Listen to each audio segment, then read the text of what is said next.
Sa isang bayan sa hilagang bahagi ng Luzon, sa gitna ng katahimikan ng mga palayan at taniman ng tubo, isang pangyayaring yumanig hindi lamang sa Agoo, La Union, kundi sa buong Pilipinas. Isang batang lalaki, isang mensahe mula sa langit, at isang kababalaghang hindi malilimutan ng mga nakasaksi. Taong 1993, sa Agoo, La Union, ang sinasabing pagpapakita ng mahal na Birheng Maria sa isang payapang lugar.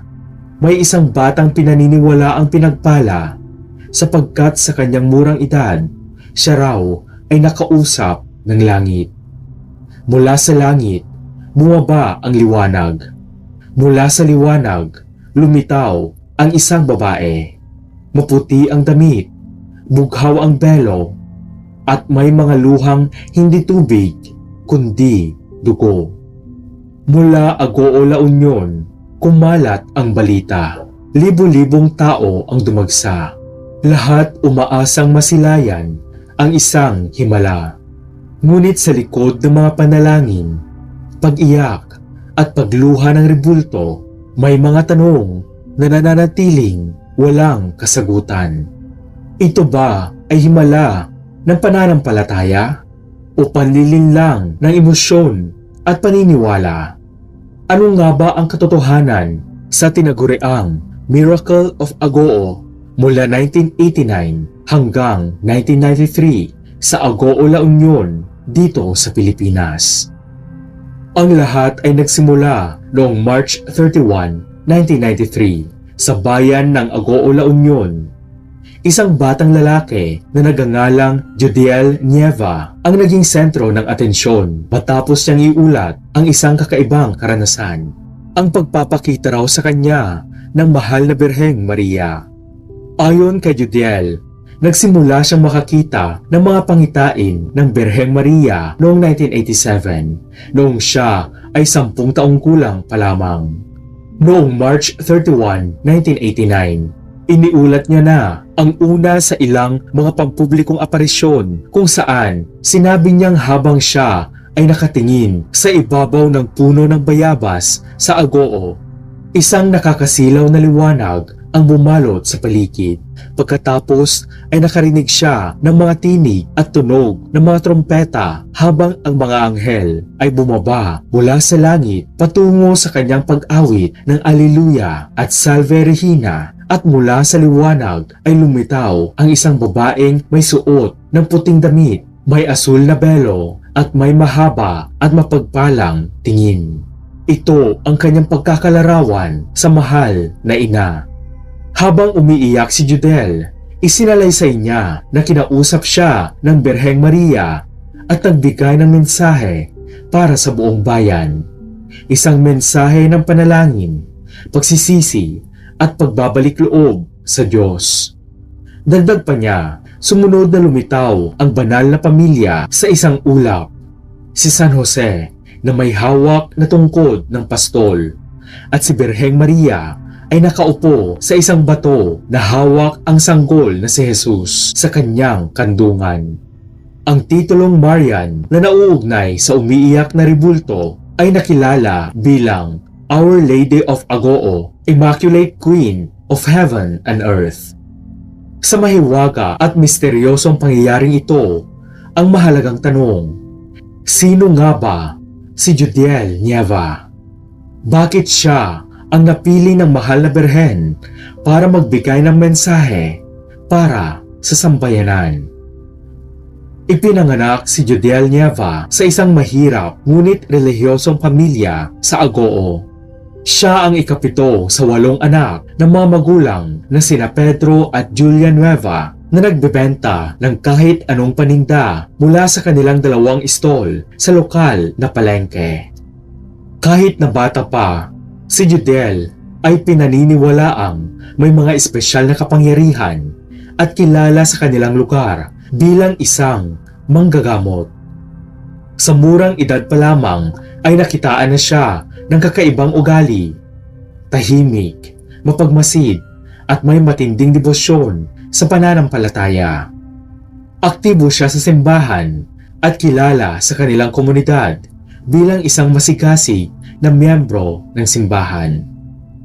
Ayon kay Judiel, ang mga aparisyon ay kadalasang nangyayari tuwing 3:00 ng hapon sa kanilang tahanan o sa mismong simbahan.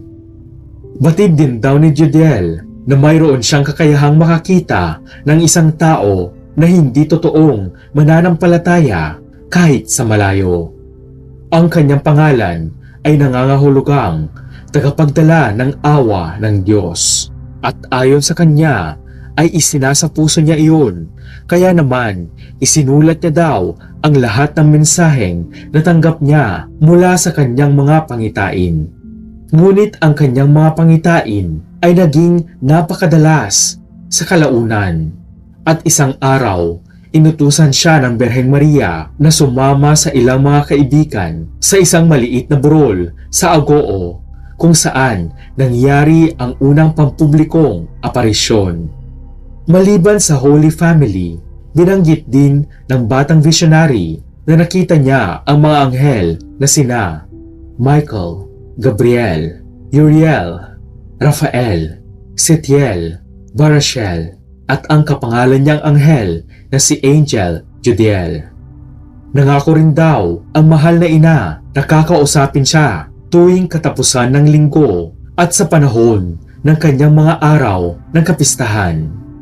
Sinabi ng mga ulat na mahigit 50 pampublikong aparisyon ang naitala mula 1989 hanggang 1993. Kwento ni Judiel, sunod-sunod ang mga pagpapakita sa kanya ng mahal na birhen.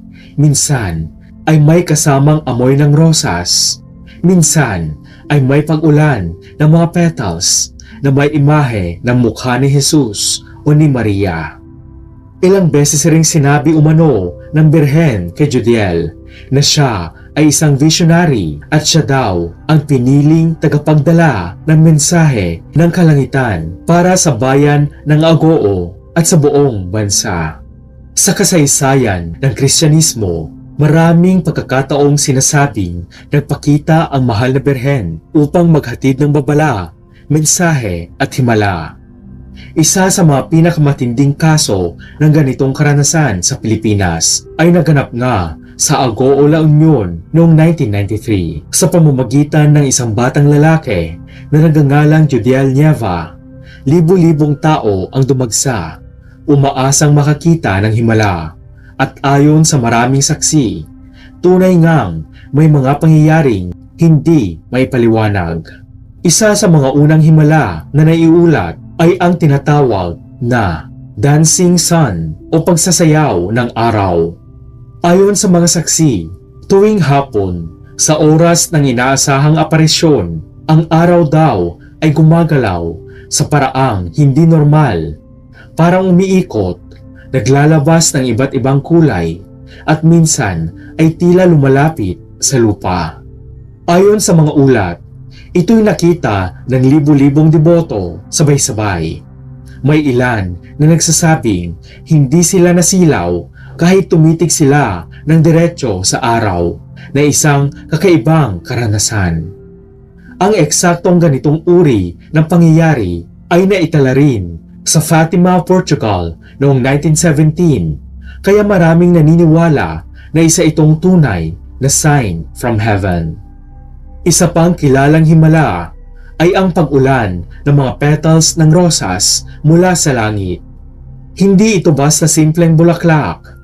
Ayon sa mga deboto at ilang taga-media na naroon, ang ilang petals ay mayroong imahe ng mukha ni Hesukristo, mahal na birhen, at mga banal. Ang mga petals ay pinulot ng mga tao at ang ilan ay priniserba bilang relic o banal na alaala. Ayon sa iba, ang imahe ay malinaw na malinaw, para bang nilikha gamit ang mataas na teknolohiya. Subalit ang masusing pag-aralan ay wala raw chemical printing sa ibabaw. Sa mga panayam sa mga deboto, marami ang nagsabing nakaranas sila ng kakaibang amoy ng rosas habang bumabagsak ang petals. Maliban dito, Maraming mga dumalo sa mga aparisyon ang nagsabi ng hindi maipaliwanag na presensya ng katahimikan at kapayapaan. Sa kabila ng dami ng tao, sinasabi nilang tila may bumalot na espiritual na katahimikan sa paligid. May mga pagkakataon daw na habang nananalangin si Judel, biglang bumabalot ang amoy ng sariwang bulaklak, lalo na ng rosas, kahit walang mga tanim sa paligid. May mga tao ring umiiyak na lang bigla, sinasabing naantig sila ng presensya ng Diyos sa lugar. Ang ilan ay sinabing gumaling ang kanilang pakiramdam habang nasa lugar ng aparisyon. Habang ang iba ay nagdodokumento ng mga kaganapan gamit ang kamera, may ilang larawan naman na sinasabing nagpapakita ng misteryosong liwanag o anyong parang imahe ng mahal na berhen na hindi nila napansin noong kinukunan pa lamang ang eksena. Ilang larawang inilathala sa pahayagan at dyaryo ang sinuri, ngunit hindi rin lubusang maipaliwanag kung paano lumitaw ang mga imahe. Ayon sa mga deboto, ito raw ay palatandaan ng presensya ng langit. Matapos sumiklab ang balita tungkol sa aparisyon ng mahal na berhen sa Agoo La Union noong 1993, isa sa mga pinakakontrobersyal at kapansin-pansing bahagi ng mga ulat ay ang di umano'y kapangyarihan sa pagpapagaling ni Jodiel Nieva. Ayon sa mga deboto, bukod sa mga aparisyon at mensahe mula sa langit, si Jodiel umano ay naging kasangkapan ng Diyos upang magdala ng mga himala ng kagalingan. Maraming deboto ang natutungo sa bahay o lugar kung saan inaasahang lilitaw si Jodiel. Dala ang pag-asang sila ay gagaling sa kanilang mga karamdaman. Ayon sa mga ulat at testimonya, si Jodiel ay nagdarasal lamang at minsan ay inilalagay ang kamay sa may sakit na bahagi ng katawan ng may sakit. Sa iba, sapat na raw ang paghawak sa kanya o sa kanyang mga gamit gaya ng rosaryo o panyo na galing sa kanya upang makaranas ng kagaanan sa pakiramdam. Ilan sa mga deboto ang nagsabing may mainit na enerhiyang dumadaloy kapag pinatungan sila ni Jodiel ng kamay na para bang may dumadaang espiritual na kapangyarihan. Wala man itong medikal na patunay. Para sa kanila, ito ay milagro ng pananampalataya. Isa naman sa pinakakontrobersyal na bahagi ng sinasabing himala ay ang karanasang tinawag na mystical ecstasy ni Jodiel Nieva. Ayon sa mga saksi, habang nananalangin si Jodiel, siya raw ay biglang nawawalan ng malay. Ngunit ang kanyang katawan ay tila bumibigat at hindi maigalaw, para bang nasa ibang dimensyon. Minsan pa raw ay nakita siyang tila umaangat mula sa lupa, bagamat wala itong opisyal na dokumentasyon. Habang nasa ganitong estado, sinasabing natatanggap niya ang mga mensahe mula kay Maria, kabilang ang babala sa kasalanan, panawagan sa pagdarasal ng rosaryo, at pagbabalik loob ng bayan sa Diyos. Dahil nga sa kumalat ang balita, libu-libong deboto at usosero mula sa iba't ibang bahagi ng Pilipinas ang dumagsa sa Agoo. Makalipas ang ilang buwan, noong May 1993, tinatayang 1,000,000 tao ang nagtipon sa Apparition Hill upang saksihan ang sinasabing himala ni Jodiel Nieva. May mga deboto, may mga opisyal ng gobyerno, mamamahayag at ang lokal na obispo ng La Union na nagsisilbing kinatawan ng Holy See ang nagtipon upang saksihan ang aparisyon. Ang ilan ay nagsabing binisita nila ang site, nakita ang visionary at gumaling. Ang iba ay nagpatunay na sumasayaw at umiikot ang araw. Ayon sa mga saksi, maririnig si Jodiel na nagdarasal, umaawit o nagbabasa ng sinasabing mga mensahe ng Birheng Maria na hinihikayat ang mga tao na magdasal ng rosaryo, magpenitensya at magkaroon ng espiritual na pagbabago. Ibinunyag din ng batang visionary ang 7 secrets to heaven, kabilang ang pagdalo sa araw-araw na misa, regular na pangungumpisal at pagsusuot ng brown scapular, bukod pa sa iba. Ngunit masasabing ang pinakamatinding pangyayaring nagpatindi ng interes at debosyon sa aparisyon ay nang itampok sa balita ang tungkol sa umano'y pagluha ng dugo ng rebulto ni Birheng Maria na pag-aari ng pamilya ni Jodiel Nieva sa Agoo na nasaksihan daw ng mga deboto para sa isang misa sa hapon. Ang rebultong ito ay naroroon sa lugar kung saan sinasabing nagpakita ang mahal na Birhen kay Jodiel. Ayon sa mga nakakita, tumulo mula sa mata ng rebulto ang tila tunay na dugo. May ilan pa umanong tumulo sa paa at puso ng rebulto.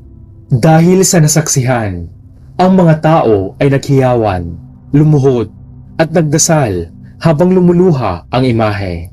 Pinunasan ito ng tela at ipinakita sa media ang pulang likido na tila tunay na dugo.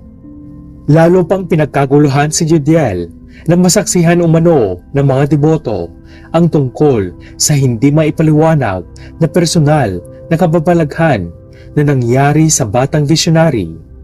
Ang banal na hostia na nasa dila ni Jodiel ay naging sariwang laman at dugo na di umano ay kay Hesukristo mismo nagmula. Samantala, kaugnay ng himalang pagpapagaling daw ni Jodiel sa mga may karamdaman sa kabila ng mga testimonya at pagpapatotoo ng mga nakasaksi, hindi kinilala ng simbahang Katolika ang mga pangyayaring ito bilang opisyal na milagro o healing power. Ayon sa kanilang pagsusuri, walang sapat na ebidensyang medikal na nagsasabing ang mga pagpapagaling ay direktang resulta ng interbensyon ni Jodiel. Maaring ito raw ay epekto ng malalim na pananampalataya o tinatawag na psychosomatic healing kung saan ang paniniwala ng isang tao ay nagdudulot ng pisikal na kaginhawaan. May ilan din sa medical professionals na nagpahayag ng pagdududa subalit hindi rin nila maipaliwanag ang biglaang paggaling ng ilang deboto. Sa madaling sabi, kung hindi ito himala sa mata ng siyensya, marahil ito'y himala sa puso ng mga naniniwala. Ngunit kasabay ng mga himalang ito, dumami rin ang mga pagdududa at tanong. Ayon sa ilang psychologists at eksperto sa agham panlipunan, ang mga pangyayari ay maaring isang mass hysteria o collective delusion at ayon sa kanila, ang mga himala ay maaring epekto ng collective emotional and psychological state ng mga tao, lalo na sa isang relihiyoso at konserbatibong bansa tulad ng Pilipinas. Halimbawa, ang dancing sun ay maaaring epekto ng optical illusion kapag tumitingin ng diretso sa araw sa loob ng mahabang panahon. Ang amoy naman ng rosas ay maaaring dulot ng suggestion o shared imagination. Ang pagkakaroon ng parehong karanasan sa isang crowd ay maaaring bunga ng emotional contagion kung saan ang damdamin ng isa ay mabilis na naaapektuhan ng damdamin ng marami. Paniwala naman ng iba, ito marahil ay isa lamang panlilinlang o religious hoax. Ayon sa ilang tagasuri, ang mga nangyari sa Agoo ay maaring inimbento o sinadyang isagawa upang makalikha ng kilusan, kasikatan at impluwensya kahit hindi malinaw kung mismong si Jodiel o ang mga nasa paligid niya ang may kinalaman dito. Ang ilang simbahan ay hindi kaagad kinilala ang mga aparisyon at kalaunan ay formal na itinakwil ng simbahang Katolika ang mga kaganapan. May mga ulat na nakita ng ilang saksi ang ilang petals na may imahe na tila ginawa ng tao gamit ang stencil o ink. May hinala rin ang ilan na ang mystical trances ni Jodiel ay sadyang inarte upang palalimin ang paniniwala ng mga deboto. Ayon sa kanila, masyadong theatrical ang mga eksena para sinadya para mang-akit ng tao. Ayon sa isang pari na tumangging pangalanan sa ulat ng media. Tungkol naman sa pag-iyak ng dugo ng mahal na Birheng Maria, walang opisyal na forensic examination na nagpatunay na ang likidong lumabas ay tunay na dugo ng tao. Ayon sa ilang pari, maaari itong resulta ng chemical reaction o sinadyang ilagay. Sa ulat ng simbahan, Ang mga ganitong pangyayari ay hindi sapat upang kilalanin bilang milagro hanggat walang matibay at scientific na batayan. Sa kabila nito, hindi ibig sabihin na sinungaling si Jodiel. Maaring siya rin ay naniwala sa nakita niya. Pero hindi ito nangangahulugang totoo nga sa espiritual na paraan. Ayon sa isang komentarista sa radyo noong 1994. Hindi nagtagal, naglunsad ng masusing investigasyon ang Simbahang Katolika. Pinangunahan ito ni Bishop Salvador Lazo ng Diocese of San Fernando, La Union at ang mas mataas na otoridad ng Vatican, kung saan ay lumikha sila ng Theological Commission na binubuo ng 7 tao upang imbestigahan, mangalap ng datos at mga testimonya na ipapadala sa Vatican. Ayon sa kanilang pagsusuri noong 1993, hindi nila kinilala ang mga aparisyon bilang supernatural in origin. Sa madaling salita, hindi ito inaprubahan ng simbahan bilang tunay na pagpapakita ng Birheng Maria. Ilan sa mga dahilan ay ang kawalan ng konkretong ebidensya, ang ilang inconsistency sa mga mensahe, at ang pagiging masyadong sensational ng mga pangyayari ayon sa simbahan. Ang mas lalong ikinagulat ng marami ay ang paglantad ng tunay na pagkatao ni Jodiel Nieva makalipas ang ilang taon. Siya ay nag-transition bilang isang transgender woman at naging kilalang personalidad sa media. Bagamat ito'y walang direktang kaugnayan sa kredibilidad ng mga pangitain, lalong naging mainit ang mga talakayan at diskusyon. Makaraan nga ang ilang taon, unti-unting nawala sa mata ng publiko si Jodiel. Ngunit sa mga sumunod na taon, lumantad siya sa media bilang isang transgender woman at ginamit na ang pangalang Angel de la Vega sa kanyang bagong pagkatao. Noong 2003, si Jodiel Nieva na ngayon ay tinatawag ang kanyang sarili sa screen name na Angel de la Vega ay naging bahagi ng isang pelikulang pinamagatang Siklo. Noong September 2003, sa isang programa ng ABS-CBN na The Buzz, kung saan ay nakapanayam ni Chris Aquino si Jodiel Nieva bilang si Angel de la Vega, tinanong siya kung patuloy na nagpakita ang Birheng Maria sa kanya. Subalit tumanggi siya na sumagot at hiniling na huwag nang magsalita tungkol sa paksa upang tuluyan na siyang makapag-move on. Nabanggit din ni Angel na noong July 2003, siya ay nasangkot sa isang aksidente ngunit nakaligtas kasama ang kanyang driver. Sa isa pang panayam ng GMA Network, tinanong ng isang host si Angel kung ano ang nag-udyok sa kanya na sumailalim sa pagpapalit ng kasarian.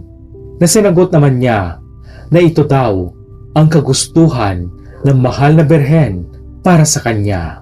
Hanggang ngayon, hati pa rin ang opinyon ng marami. Para sa ilan, isa itong dakilang panloloko o mass hysteria. Para naman sa iba, isa itong tunay na himala na hindi kailanman makikita ng mga mapagduda. Ang kwento ni Jodiel Nieva ay nananatiling isa sa mga pinakakontrobersyal ngunit mahalagang bahagi ng kasaysayan ng pananampalatayang Pilipino. Isang batang hinubog ng pananampalataya, sinalubong ng pagdududa, ngunit patuloy na nanindigan sa kanyang paniniwala. Isang kwento ng pananampalataya, pagkatao, at paghahanap ng katotohanan sa gitna ng himala at kontrobersiya. Sa pagtatapos ng kwento ng himala sa Agoo, nananatiling bukas ang tanong, ito ba ay himala, ilusyon, o isang malaking pagsubok sa ating pananampalataya? Ang pagluha ng dugo ng Birhen, ang pagsayaw ng araw, at ang mga paggaling ng may sakit ay maaring hindi maipaliwanag ng siyensya. Ngunit sa puso ng mga naniniwala, sapat na ang naranasan nilang kapayapaan upang maniwala na ang langit ay minsan nang bumaba sa lupa. Pagkalipas ng maraming taon, nananatiling sariwa sa alaala ng marami ang araw na tila bumaba ang langit sa Agoo. Sa mga pusong naniniwala, iyon ay himala. Sa mga pusong nagdududa, isa lamang itong panandaliang ilusyon. Ngunit anuman ang paniniwala, isa lang ang malinaw. Ang pananampalataya ng isang bayan ay minsang nasubok, nayanig at napaluhod sa harap na isang batang naging tulay di umano ng langit at lupa. At marahil, ang tunay na himala ay hindi sa araw na sumasayaw, hindi sa luha ng dugo, at hindi sa petals na may larawan, kundi sa libu-libong pusong nanali kahit walang katiyakan. Ang tanong, kung muling bumaba ang langit sa lupa, handa pa ba tayong maniwala?